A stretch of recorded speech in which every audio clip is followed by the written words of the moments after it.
I want to thank everyone for coming here today. And in the next 40 minutes, I'm going to dive into alternate monetizations. You might have already heard me say this. The agenda for today is I'm going to quickly share a little bit about me, my background, why I'm even qualified to be here. And then I'm going to share by example. I was very fortunate to be able to talk to 5 different creators, heads of networks, and the different alternative monetization strategies they employ, and that helps build their business. And then I'm going to use the last 5, 10, maybe 15 minutes to answer Q&A. And you guys probably already heard me say this before. If you have any questions that you would like to ask while I'm covering something, feel free to raise your hand, ask a question, and then one of the producers is going to bring you on stage where you can ask that real time.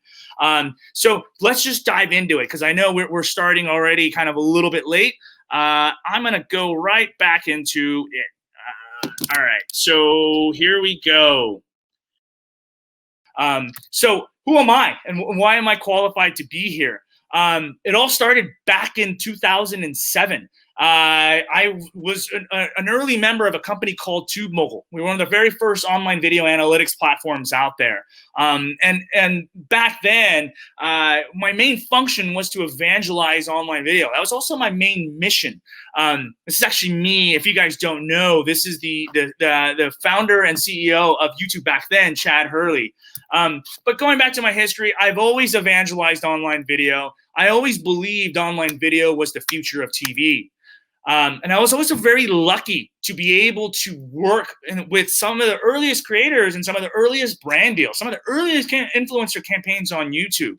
And some of them led to really big outcomes. But it was incredibly impactful to me because being able to pay a creator and see their life change and see them being rewarded for their craft and actually turn this into a business was now my mission. This is something that I aspire to help creators do. So fast forward to today, I'm still evangelizing online video. This is the only language I know. And my language today is creators and getting creators paid. Okay, so why am I here? I'm here because of you. I'm here because you guys are awesome. You guys are creators. And every one of you looks at your craft as a potential business. And you guys are special. So to me and to us, creators are the future of media. Every one of you here today is that future. And you came to this session because you want to be part of that future. So the world has changed, as you guys all know. With COVID, the pandemic has turned our world upside down. Even in our own creator ecosystem, we have not been immune to the impacts of COVID. Creators were hit hard. Influencers were depending on the brands. All those things were canceled, and those things went down to zero. The overall creator economy, online video, media, advertising has also been greatly impacted by brands who have stopped or drastically decreased spending. And that directly impacted YouTubers and other creators, especially those who heavily relied on AdSense as their primary source of income. So, this caused a lot of uncertainty, stress, and everything seemed abysmal, but that the world was falling. But there's a silver lining in all of this. And we as a company who believes in data, the data tells us a different story, especially for the long term. Just here's some recent evidence. TikTok, they hit 2 billion downloads in less than 3 years. That's something that took Facebook only like almost 8 years to do. Live streaming. I mean, live streaming is enormous. It blew up over the last 3 months. Numbers on Twitch, numbers on YouTube Live, Facebook Gaming Live, etc. have all ballooned up. Something interesting, actually, Just Chat. It's a category on Twitch. For those of you who don't know, it's sort of a for vlogging for streamers sort of vlog. And it's in this year alone, it became the largest category in terms of viewership. And even on YouTube, this is Sundar Pichai, the chairman and CEO of Google or Alphabet. He said our watch time has increased across the board, and viewership has significantly increased compared to last year. We've seen those numbers, and in some categories, they've doubled. So don't let the COVID crash fool you. We believe this is a great time to be a creator. The world is changing. And if you're only relying on AdSense, it's time to change. It's time for you to change as a creator. Okay, so let's dive into alternative monetization. We talk about not only relying on AdSense because it's putting all your eggs in just one basket. Sorry, excuse me for the Zoom. I'm going to quote Don Quixote here. It is a part of a wise man to keep himself today for tomorrow and not venture all of his eggs in one basket. So that's why we really, really preach making monetization models and defining your monetization models outside just AdSense. It has to be a balancing act. You can't put all your eggs on just AdSense because the scale is going to teeter and you're not going to be, and the eggs will fall, especially in pandemics like what's recently going on right now.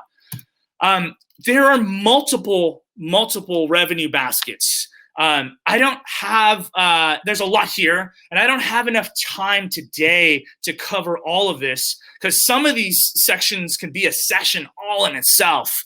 But what I'm going to do instead is cover, and by the way, just even the ad-supported side by itself, there's alternative platforms one can focus.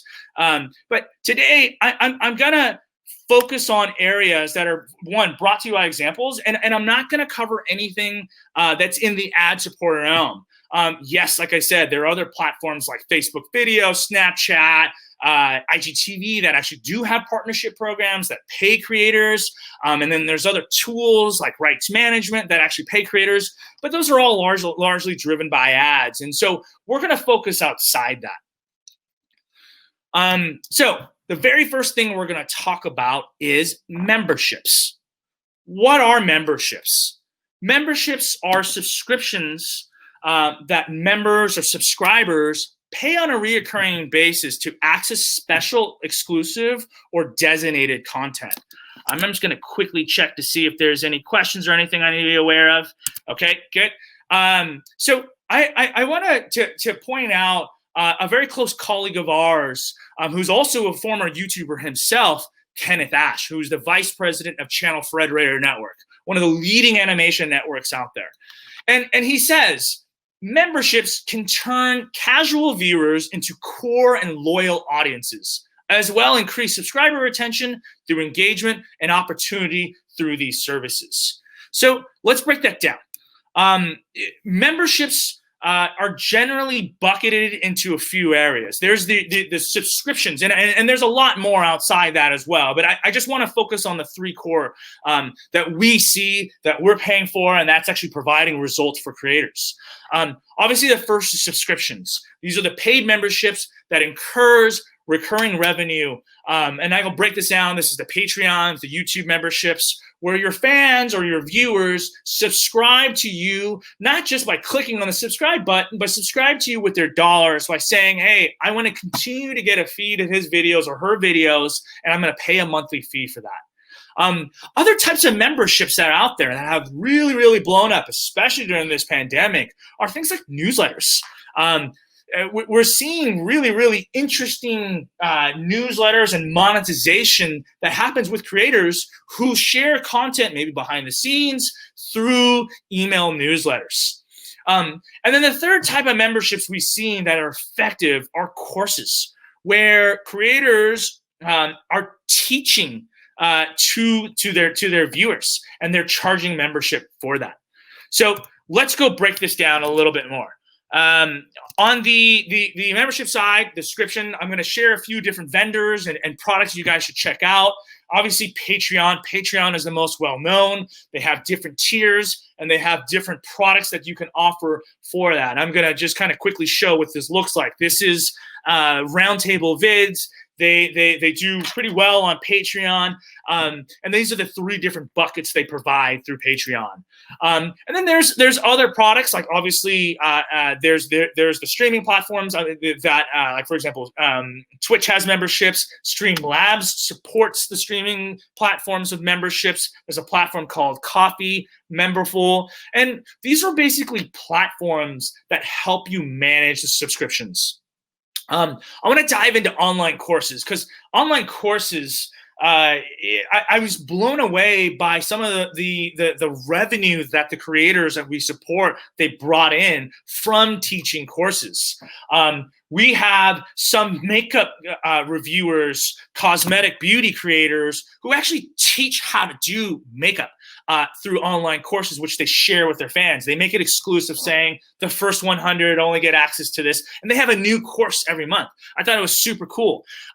One of the creators I came across is the home survivalist. They what they call Doomsday Prepper. But his courses outside his YouTube channel, he gets really, really deep into how to do certain things, and he only offers it through the courses, through these paid courses.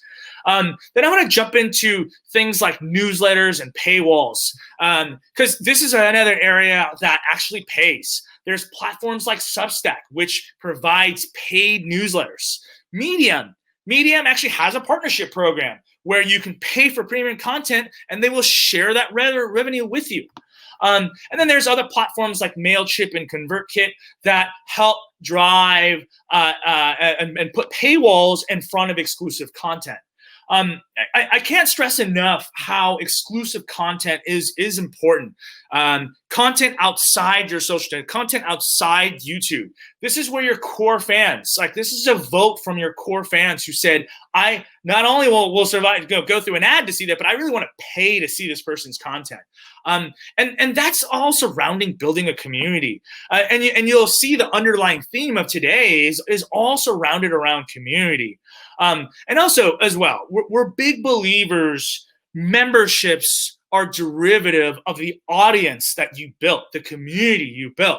And an audience shouldn't only exist on the platforms like YouTube. And if they are, I would change that, and I would fix that immediately.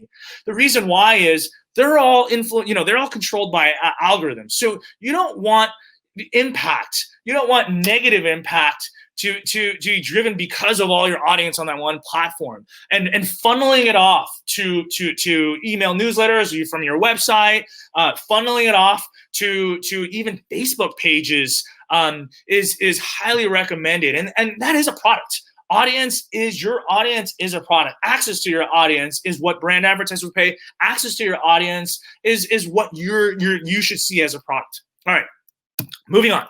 Oh, by the way, this is a course. I thought it was really interesting. This is David Novak, the former co-founder and CEO of Yum Brands, which is the parent company for Taco Bell, Pizza Hut, KFC. After he retired, he's teaching courses. He's monetizing his courses. So if a retired executive can do it, you guys, the creators, I'm sure can do it even better. Okay, let's move on onto another area here. All right, let's talk about OTT and syndication. So probably some of you guys are asking, what is OTT? What does that even mean? Well, OTT means over the top. OTT, it comes in different forms, and this term has molded a lot in the past 2 years, or not 10 years, I'm sorry. But in this time, what OTT has kind of evolved into are the paid platforms or non-paid platforms that you see content and you stream to your TV. So things like Netflix, Hulu, Pluto TV, Tubi TV. Those are the 2 free ones. Disney Plus. These are OTT platforms. And then there's supporting platforms that syndicate content to them as well. And then there's also actually hardware devices that and smart TVs where you can push your content to in an app form like Apple TV or Roku, or even the Samsung Smart TV apps, where it would be considered OTT. So I want to quote Melissa Hunter. Melissa Hunter is, again, a creator and head of a network. She runs a family video network. It's a network of family vloggers.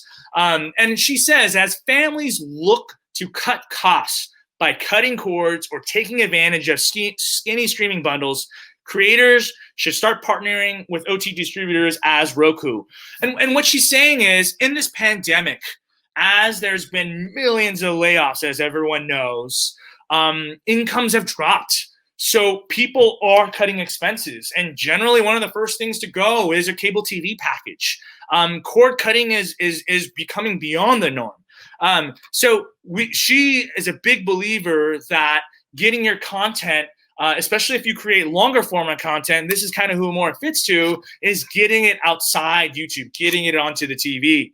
So there's a few different paths. OTT platforms, as I said, Apple TV, Netflix, Hulu, Roku, Amazon Video, Disney Plus. These are those who play your content. And then there's OTT distributors who their business model, some of the companies are like Future Today, Uscreen as another, where they take your content, they distribute it to all these platforms, and any ad share revenue, because they broker the ad share deals, they share that back with you. Some of them are subscription, but the point being, or some of them are also licensing. But the point being is this distributor is responsible for pushing your content out, and then they'll share an ad with you. And then there's a third column called DIY OTT. Vimeo, Zeit, Maz, these are Maz. These are three platforms. What they do is enable you, the creator, the independent creator, to do this yourself. So you can have your own Netflix-style viewing experience. We recommend those for those who generally do episodic content, longer series content. This is where this fits well. Okay, moving on. All right, so here's another huge area called affiliate sales. So what is affiliate sales? Affiliate or referral, as we call it, it's interesting because like over 10 years ago, this was kind of a shunned practice on YouTube. But if you go outside the US, it's actually a very, very common practice, especially in places like China where there is no rev sharing. It's purely direct sales. It's purely referral sales. That's the way how creators monetize, and some of them do really, really well. We're also seeing creators here do the same. And we strongly recommend figuring out this affiliate sales program because this is independent of any ad monetization. The revenue model is directly driven by how many sales can you help drive, right? How many sales can you help lead? And the revenue that you earn is from the commission of that. So I want to start by introducing Dallas Corral. I love his quote. He actually has a book about this. He says, there's a saying, you'll never be wealthy unless you figure out a way to make money in your sleep. Affiliate links are just like this, but instead of just when you sleep, it's 24/7. By the way, his YouTube channel is The Tech It Realm. And so I want to break this down. How does this affiliate process work? Again, affiliates is commission referral fee driven revenue. And then there's three ways to kind of look at this. There's the platforms. There's these internal influencer affiliate programs. And this is the Amazons of the world. This is the Rakutens of the world. These large e-commerce marketplaces where they have, and then they started to create influencer programs where influencers or creators can point to a specific product and generate a little bit of commission for the sale of that product. The second category is brands themselves. We are seeing more and more brands, and I foresee a future where almost every brand has some sort of affiliate or brand ambassadorship program. Where they encourage the creators and influencers to point to their favorite product, to drive sales, and they generate revenue through that. And then the third column is what we call affiliate tools. There are tools you can use that are independent of the platforms, independent of the brands, They might curate their own products. They might curate their own programs. But generally, they give you the tools to help drive sales of your products that you're choosing. So let's go break this down. And I'm just going to quickly check if there's any questions. I'm happy to answer any questions along this process. Feel free to raise your hand. All right. So the three columns I was saying earlier, there's the affiliate networks or the platforms. The biggest one that I know that comes on is the Amazon Influencer Program. And I think it was called Amazon Associates prior. eBay has one of their own called the eBay Partner Network, where, again, this is an e-commerce marketplace where you have the ability to help drive sales and earn commission for the products that are sold on eBay. And the same goes for Rakuten. You might have heard of ShopStyle and even Shopify, which powers a lot of these e-commerce stores for creators. They have their own affiliate program to help drive sales. And then what I said earlier about brands are increasingly adding affiliate rev share commission programs to creators or for creators and influencers. Across Instagram, you guys probably have all seen Fashion Nova. That company has blown up only because of affiliate sales, and Instagram is hugely influenced by that. There's other companies like Daily Harvest. I mean, even Airbnb has an affiliate share program. Big companies like Airbnb and even Tesla. I love the story of Tesla, where some of these automotive reviewers or automotive content creators would put their Tesla link in their YouTube videos, and they drew the most sales or most reservation. I think it was for the Tesla Roadster. Some of these guys got free cars because I think it was like sell 100 cars and get one free. One of those creators got like 2 or 3 Tesla Roadsters because he positioned this through his content. So I can't stress enough like how viable and how important this could be. And you're going to start seeing more and more brands have these programs internally. And any brands that don't, especially CPG brands or brands that are direct to consumer, I think they're going to miss out. And then the last column, we call it affiliate tools. These are tools for creators. They're purpose built specifically to help drive affiliate sales, to help with payments, and then they generally position so you can point to a product that you like rather than just being fed a list of products that you may or may not like. So we see things like Kitco, which has blown up. Magic Links is another where you can put a link wrapper around a product. And then we see things like Sellify. Even Twitch has their own version of that. A real cool one that we see is called Markable AI. What I love about what they do, and they're about to launch a product, you literally insert your YouTube link on their product. They have this AI that scans through your videos, and they will actually find the products and put a link to those products. It'll give you those links that you can automatically update your descriptions with. I thought that's super cool. Whoops, this is titled wrong. It shouldn't say memberships. It should say affiliate. Excuse me for that. But here's an example of affiliates. This is Marquise Brownlee, a well-known creator who does product review. He, as you can see right here, I'm calling out, he uses Kit, and he puts all the video gear he uses on Kit. And also too, he has a shop link to his Amazon influencer store. These are some examples. All right. I am going to jump into merchandising. Again, I'm going to pay attention. It looks like I'm okay on questions.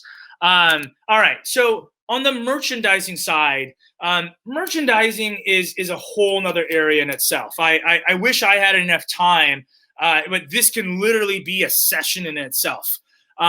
Merchandising is creating products off of your brand. I want to start this by quoting Josh Grunberg, who is a vice president at Whistle Sports. They're one of the leading sports networks. Josh himself helps manage Dude Perfect, one of the largest sports channels out there, like 50 million subscribers. And his quote says, "It's hard to be a creator relying just on AdSense. Having a strategic merchandising plan can be the start from going creator to media company."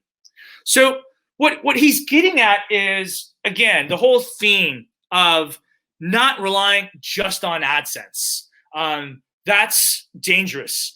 but having a discipline and a strategic plan for merchandising can make that much of a difference. So when AdSense drops, when there's demonetization or policy or algorithm changes, you can still, if you build a community of fans, and again, the underlying current here is community. If you build a strong enough community, you can rely on the revenue from the merchandise alone and having a good plan on that.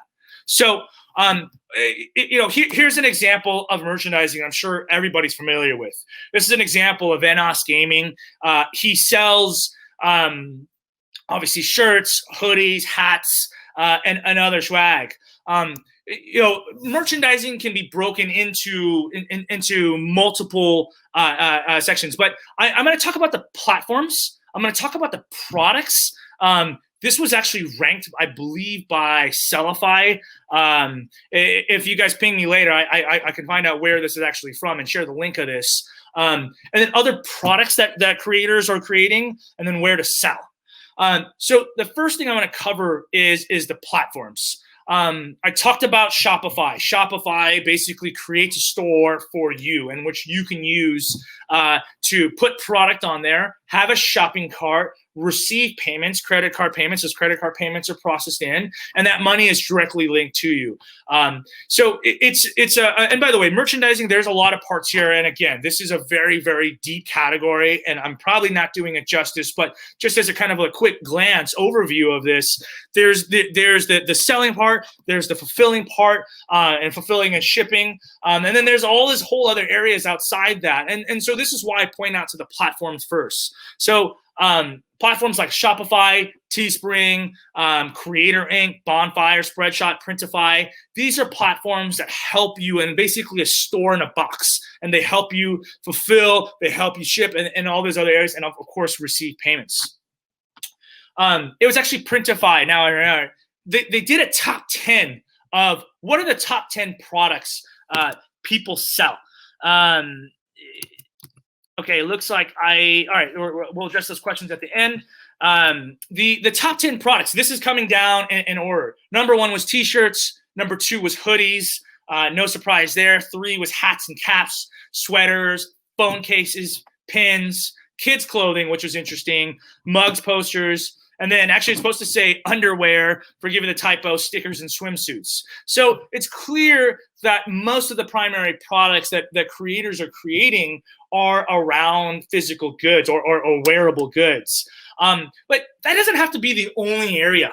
That doesn't have to be the only area of products. We've seen creators go on and create products outside the typical wear. And again, nothing wrong with that. But let's say you're a creator who does skateboarding content or sports content. We've seen creators who create that skateboard deck or a branded trucks, holds the wheels or the wheels. So my point of it is that I wouldn't look at merchandising only as wearable goods. As you build a community, they're going to follow you. They're going to want to have whatever you put your brand associated to, because they're such a big part of your, or a big fan of you. This is a product that they may consume and buy. So other products that we've seen, apps and games, books. I love this. I actually saved a section just for this, and I'm going to quickly go there as we're running out of time. A lot of toy creators. I know Ryan's Toy Reviews. He creates toys. CPG is what we call consumer product goods. We have seen certain creators obviously create makeup lines. A lot of beauty creators do that. But we've seen creators go on and create other stuff like household goods, like cleaning supplies, which was really interesting to me, especially as we're starting to see this clean with me trend going. Food is this is what I'm going to say here in a bit, because food is really interesting. We've seen creators, including Dude Perfect, who create their own food. We've seen them create their own soda or their own chips. And this is what it looks like. This is Dude Perfect. They created their own jalapeno bacon beans. This actually looks good. It's lunchtime on my side, so forgive me for saying that. But and then some of the other things I thought that was really, really interesting. We've seen some DIY creators who created their own set of tools. I thought that was really nifty. So where would you sell these? Obviously, there are the platforms like YouTube who have merch shelves. Twitch has them too. I know TikTok and Facebook video are I'm sorry, not TikTok. Yes, TikTok, Instagram TV are going to be offering sellable links, e-commerce links, where people can buy merch. Obviously, there's the Amazon and the marketplaces out there.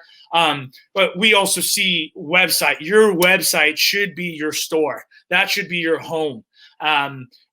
We see some creators out there, like for example, a great esports team is called FaZe Clan. They're doing that. 100 Thieves is another great example who's doing that as well. And then we also see creators who are selling through their newsletters, which I thought really interesting. All right, I'm going to jump in to books and publishing. So this is a really interesting area. I generally put this in the category of ancillary revenue, but we have we're really fortunate to have close creators, Rita and Marthel Mitchell of the Onyx family. I actually interviewed them last week in the industry fireside chat, and I loved how they shared how books were a big portion of their revenue. And so here's what Rita quotes. Rita and Marthel quotes: "One of the best alternative revenues is products, as we talked about, according to merchandise. So if you're going to choose a product, I would choose books." And I found that really, really interesting. I found it really peculiar. And by the way, here's their book. I think they have two. This is a book in their Amazon store. And why I want to share this with you is because she kind of gave me the playbook for how a creator can go from creating just video content to actually publishing a book. And by the way, this is not new. This is not an outlier. There are thousands of creators who have created books. Before Barnes & Noble's closed down, I remember going there 5 years ago and seeing the teen hot seller section, and I think it was like the top 10 books. Of those top 10, I think like 6 or 8 of them were from YouTubers. So it can work. And books generally last longer than most physical goods. So it starts, and this is a generalization, there's a lot more here, but I just want to talk about the 3 main points of how she started this process. It starts with the content. It starts with, again, content and community, actually. You create awesome content, your community follows you, so your audience can be drawn to your books. The practice that Rita and Marthel where they executed on was they didn't want just hawk their book on their channels. They would actually re-engage their community. They would re-engage their audiences off of other social platforms like Instagram, like Facebook, and even newsletters where they would talk about the book. Their book got so big, they actually created a book club. And they would have events. Now I know it's virtual, but this is where they would also push their books, promote their books. And so I asked, I was like, Rita, is this something a creator can do on their own? And she said, absolutely. You don't need a publisher. In fact, she recommends you against using a publisher. She recommends self-publishing first. Amazon has a program called Kindle Direct Publishing, where you put your book on there, and it's basically like you pushing out your own book. And what was really cool about that, it's a great place to prove traction. It's an easy place for your community to buy or purchase your book. It's a great place to prove that the book works. And if you even prove it far enough, Amazon they'll promote it, and then you'll get bundled sales. There's other publishers like Draft2 Digital, and then she also mentioned Ingram Park that actually helps with the hardcover publishing. She did all of this before getting signed on by a publisher, and I thought it was a great way to highlight how creators can get to publishing a book and using this as an alternative monetization path. All right, so what else is important?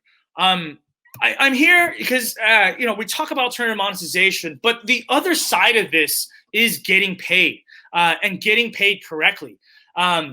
Getting paid the right way. What does that mean? Does it mean just like inserting your bank account info and receiving money that way? It's more than that. It's having contracts in place, especially if you're working with distributors or any e-commerce retailers who have a direct partnership with you. Making sure you have the legal terms that's clear. Having your ducks in a row on that side is hugely important. Will pay off in the long run. Making sure you're covered on taxes. The last thing you want to deal with is facing tax issues because you didn't properly address that from the beginning. And then along with that, making sure that you're getting paid on the invoices and you're staying on top of that. So getting paid the right way, as we see, is very, very important to alternative monetization. These are tools that we're actually going to build out to as well. So the underlying theme, the underlying the underlying current here is community. Everything I dressed is all surrounding community. Community is what enables alternative monetization. You can have the best content, but if you can't build an audience on top of that, how really effective are you as a creator? Getting your revenue models balanced is important. And so this is why we see that community drives all those different revenue models. All right. And so community drives monetization. It's essential to driving monetization outside the platforms. And I actually want to point and end this with a quote from the CMO, the Chief Marketing Officer of SAP. For those of you who don't know SAP, they're a large German software application provider. They spend $7.5 billion on marketing alone. Just to kind of show you the size of that, YouTube paid out $8 billion last year. SAP spends $7.5 billion just on marketing. And what she said during this COVID time that I thought would be really relevant here is that your communities want to hear from you more than ever. So go build your community. Because again, we see you creators are the future of the media. I want to thank you all for your time, and let's jump into questions. Hi, can you hear me? Hey, yes, I can. Thank you for joining us today. My name's Miriam. I'm a creator on YouTube, and I was wondering, because I've seen a lot of creators either mention it or put it in their description, like some kind of disclaimer or anything like that when using affiliate links. Is there anything that we need to be making sure to say or know from a legal standpoint? Just as someone who hasn't gotten into it yet, and I'm a little worried about that part. Yeah. Great question. And the legality of this world is such a gray, fuzzy area. Technology has obviously moved much faster than the legal frameworks around this world, many of which we're battling, and many of which I feel is actually unfairly pressed onto creators, like some of these FTC rules. But that said, I don't think so. I wouldn't be as concerned. We serve hundreds of thousands of creators, and we see thousands of creators who use Amazon links. We see thousands of creators who use Magic links. So what my recommendation is to use those links. Go ahead, find a product that you really believe in. Find a product that you would use yourself, that you believe your fans should use, your audience should use. And push that. I would also kind of have it tailored towards the content you're using. And that Marquise Brownlee, that example that I showed you, he was pointing to the photography equipment or the equipment he was talking about there. So my recommendation is to head that direction. But on the legal side, I wouldn't worry about it. It still hasn't really been defined. I think the repercussions aren't there yet. But I would be more concerned of not getting that right rather than the legal side. So I'd prove it out first before you start addressing the concerns. I hope that answers your question. So we could just have the links, in other words, like you don't have to make sure to be putting anything else beyond the link itself? Yeah, I would put the link in the description. You can clearly state these are affiliate links. You're not associated any to them. That's a practice I've seen a lot of creators do. But I also see a lot more creators who don't even do that. They literally just put the links on there. I hope that's helpful to you, Miriam. Yeah, thank you. Absolutely. Any other questions? Hey Joe. How are you? Hey, I'm doing good. Thank you for joining us today. As someone who's kind of been a longtime video producer, but jumping into my own channel for the first time here in the last few months, do you have any advice for where I should start? Because right now it's a very small audience. Yeah, I love this question. What's interesting is during this pandemic, one of the stats we tracked was the number of new creators who have come and become creators. And we're excited about that. I think that's amazing. So kudos to you for first of all, jumping in the pool. The area that I would really think about is, what are you passionate about, right? What drives Joey? what does Joey wake up to? You might have a crappy day, but you dive into that, that passion. It makes you feel so much better, right? That's what I would consider. The second thing is, who is your community? Who is Joey's tribe? Who, does Joey see in themselves, or who the audience, when they see Joey, they see a little bit of themselves, right, in Joey. So my question is I would address that, right? If you have a hobby, I'm going to just point this out as, like, let's say riding bicycles or cycling, right? If you're creating content around that, know that fan base. Know that fan base better than anyone else. Know the trends, because in many ways, when you start creating content, you're going to be kind of the expert. When they're Googling, how do I do this? Joey's video is going to be up there. So I say immerse yourself into that community, whether on Reddit, whether on Facebook groups, you name it. Know that community better than else. That's going to be your audience, and your voice is what's going to create your own personal community around that. Awesome. Thank you. Awesome. Thank you for joining us today. Of course. Okay. Do we have time for another question? All right. Oh, okay. Max asks, how do you know the brand is being faithful to the actual numbers you generate through affiliate? Being accountable. Oh, such a good question. So we also help a few brands manage their influencer, affiliate, brand ambassador programs. And one of the big things we tell people is to be more transparent about the sales that's actually driven. Max, it's such a tricky, area. And and please, if anybody has known a brand who stepped up to this, I would love to hear that. But a couple practices that we've seen other creators do. The intent, the brands want you to put their link in the description. They want to see that. But I've seen other creators put a bit.ly around that link. And it might not tell you the story, or it won't give you the full story of, like, this actually led to a sale. A sale was attributed to a click, but you can get a sense of, oh, here's how many clicks I led to that site.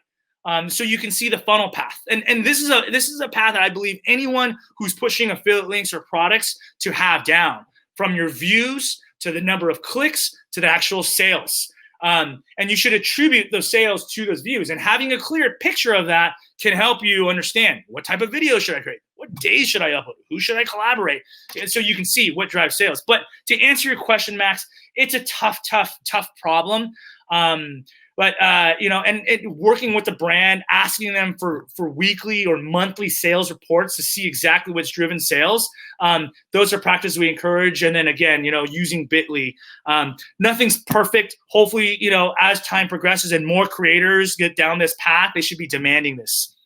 So I am running out of time. I'm 5 minutes over. I want to thank everyone for joining us.